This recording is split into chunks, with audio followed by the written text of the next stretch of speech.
Hello, my people. Today we will talking about one strategy of survival, one basic strategy of survival, and we will view it from at least three different angles: from a psychological, from a physical, and from a spiritual angle. And I want to mention here that my way to see things in spiritual way is a very pragmatic way, which means I simply use it to get insights and another view of a topic which is simply useful. Um, so what we will talk about is the survival strategy that, as all strategy and all behavior, comes from the animal kingdom. You know, everything we find in humans comes from the animal kingdom, since we are part of nature and we have our ancestors there too. But we are very adaptable, and the individuals in human society or in the human, race. What an ugly word, right? We kind of represent the whole animal kingdom in some way, because humans can be very different, okay? Even though we're equal, every individual is very different. And I want to talk about these strategies, Um, in our ecosystem, the most energy, all the energy comes from the plants who make photosynthesis, right? They create all the energy and all the nutrition, everything that lives um, comes from what is generated by the plants with the help of sunlight and air and love. And now the animals, they have different strategies to acquire it, right? There is those who go direct at the plants and eat the plants, and then there are the hunters who eat whatever they can hunt, and then there are the scavengers and the parasites. Okay, and in the animal kingdom, everything has its place, because everything that can be self-sustaining, that can multiply itself and finds a source of energy, can survive. That's all it takes. There is no judgment about it, right? But in human life, we have moral and ethics and ideas like virtues and principles. At least some people have.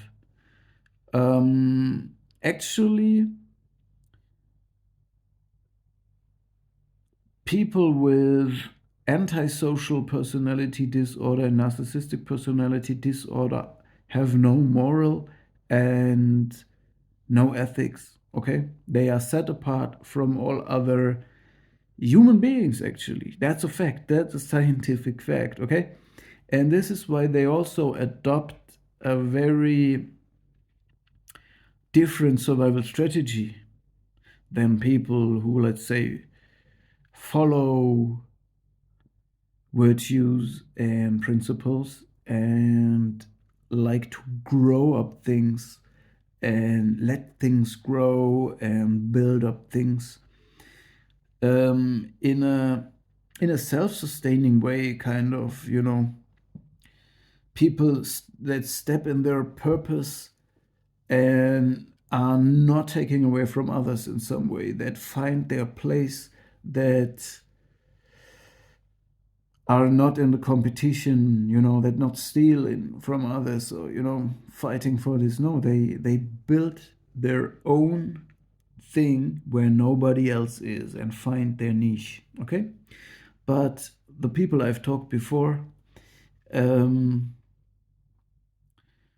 they have completely different strategy, and this is what we talk about today. It's rather a parasitic or scavenging, decaying, consuming lifestyle. Okay, so they consume creation of others, and they use sources that have been generated by others. They live in parasitic in society.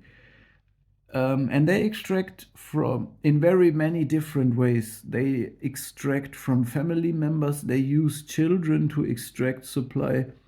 They use basically everything they can get, the law system, the social system,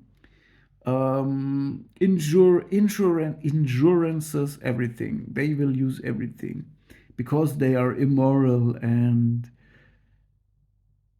unethical. And now we will want to view this same thing from three different perspectives. In psychological terms, and you can Google these terms and educate yourself.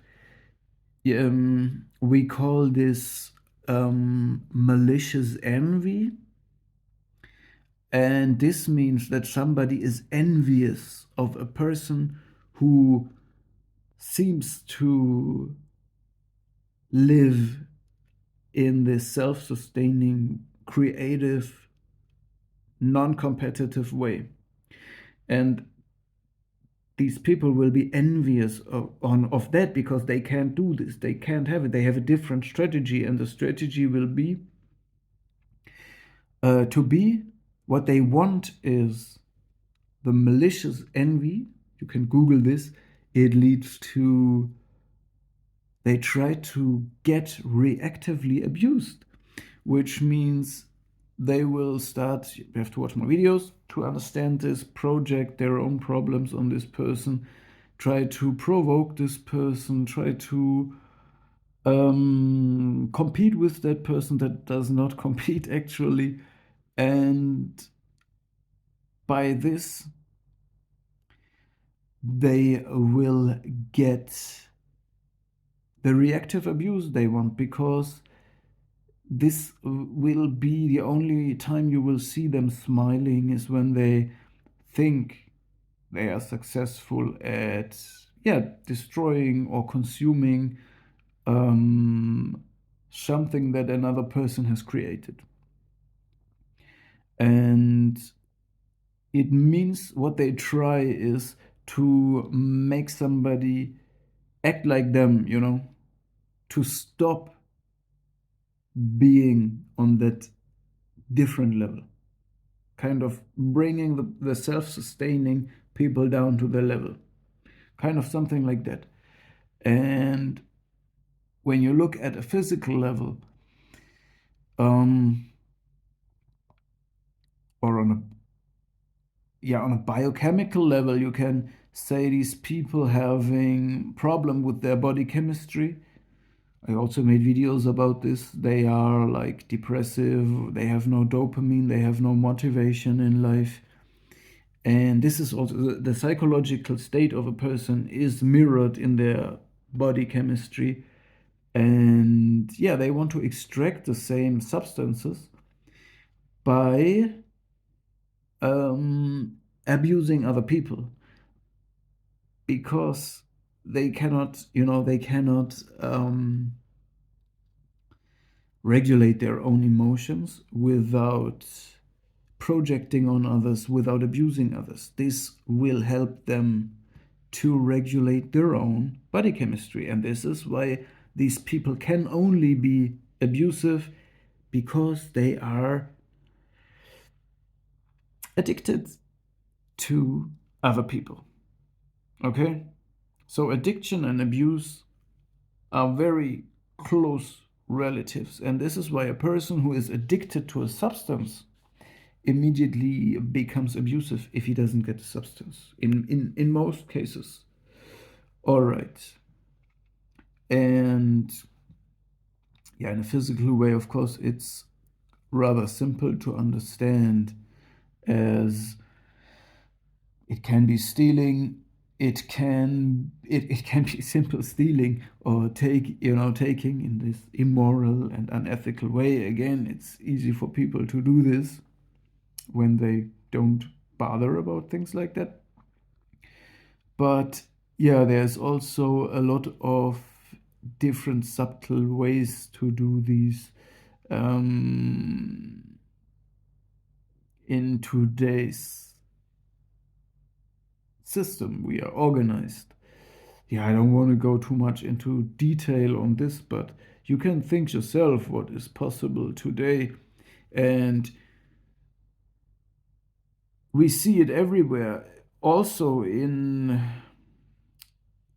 society, with people who are very well known, famous people, politicians, that you don't actually have to be ethical or morally. Sometimes it seems like the opposite is the case, that you can be very successful if you are not. But of course, they pretend that anytime a camera is on them, they will talk like, "Oh, I want to uplift the community and I have the best intentions." But when you see their actions behind the scenes, you know what I'm talking about. All right, and now we're coming to the spiritual way to see the same topic. And yeah, this is called soul ties. And I know now you think, oh, what is that? That is so strange, spiritual. But simply it means that a person who is in a basically good mood and in a good psychological state, a happy, motivated, healthy person that is energetic and wants to um, be a useful part of society. A person like this, imagine a person like this, a healthy person that likes to perform and enjoys to be in society and is always in a good, positive mood and spreads this mood and is a brother's keeper, kind of. Imagine this person. Okay, and then there is a person that is rather always depressive or manipulative and tries to extract wherever it can, take everything it can, and is changing faces all the time, talking this today, talking this tomorrow, talking behind the curtain, another story then on stage, shape-shifting people, face changing people. Now, for a person like this, if they manage to get a relationship in any way ever, however they do it, if they manage to get a relation to the positive person, it will always be a good deal for the negative person, because they will benefit in what way ever. We don't have to go too much into spiritual ideas here. Of course they will benefit, and of course the positive person will not benefit from being in a relationship with a negative person. You cannot benefit from a negative person. There's nothing you can get from a greedy person. You don't wrestle with pigs. Don't wrestle with the pigs, right? Yeah. And this means that you have to effectively cut all these relations.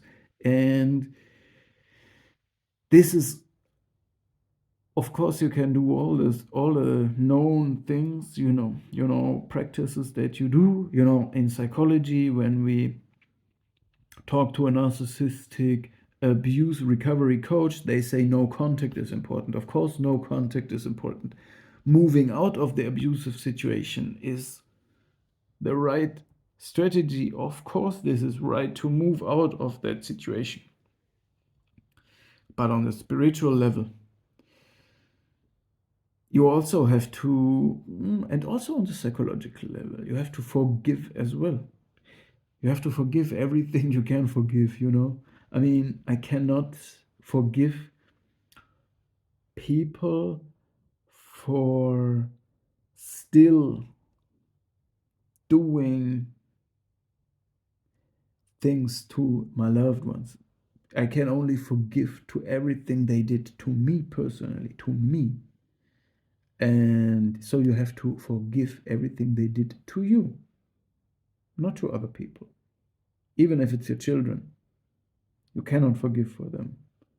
They have to forgive when they are old enough to understand what happened to them. So, brother, don't watch now because I know you don't probably think so well about this. Um, Prayer might be is always good because, yeah, again, I try to bring the pragmatic side of spirituality to you, and prayer is good to simply focus, to simply put away that phone, to get a little bit calm and put your mind, your what you really want into words and just focus on it, right? It's just like meditating, coming down a little bit, introspecting. This is prayer, right? And yeah, but forgiving is also very important. And whatever helps you to become clear in your mind, fastening is also everything has the three sides. It's psychological effect, definitely.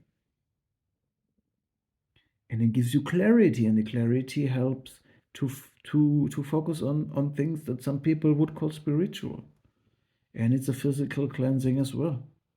So it all has the three sides. You cannot say one of the three sides is not there. They are all equal, right? Like being awake and dreaming. It's all the same, bro. Okay.